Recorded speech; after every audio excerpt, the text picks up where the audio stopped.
So I'm originally from Dunedin, did my undergraduate at PE school there, and then from there took off to Europe for a couple of years, finished off some study and then worked there for a year.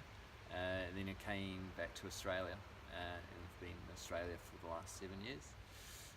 For the last 4 of those, I was working at the Victoria Institute of Sport, just working as a strength and conditioning coach there. And then from there, I spent 6 months in Brazil, just with my girlfriend now, and then we've come back to Invercargill.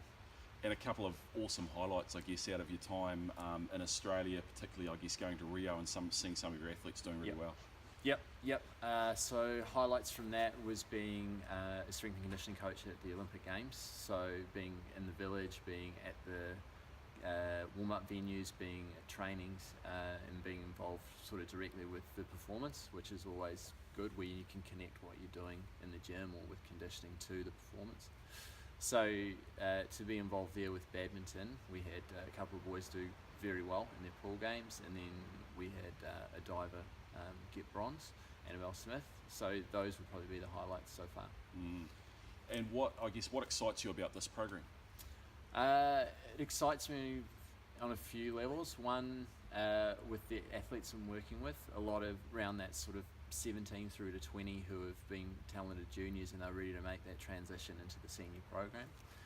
So they're hungry and they're willing to do the work, and being Southlanders, they want to get stuck in and want to do as much as they can, which is always great to work with. If we've got motivation, we've got motivated athletes, then we can work with that. So working with that type of athlete, working with the steel as well, on a more high performance level is good, and then also working with some younger athletes who are coming into the gym for the first time. So I'm kind of seeing across 3 different levels. So there's challenges across all of it that keep me pretty excited. And the facility here, the Mike Piper Training Centre, what's your sort of take on that? You've obviously been in some pretty flash venues in the past. Yep. So I think venues are more based around kind of funding and things like that. So the venue we had in Melbourne, we had things like force plates and technical equipment that are very expensive, but that was based on us having a bigger budget and a bigger population. For Southland, for this facility, I think they've done an amazing job. So that higher end technical equipment we maybe don't really need, and what we need we've got plenty of, and we've got a really good facility here and a good atmosphere with the velodrome around the outside, everyone coming into the same stadium to do all their sport. So I think we've got a really good environment to perform well. And what's been your impression of the Southland athletes that you've met so far?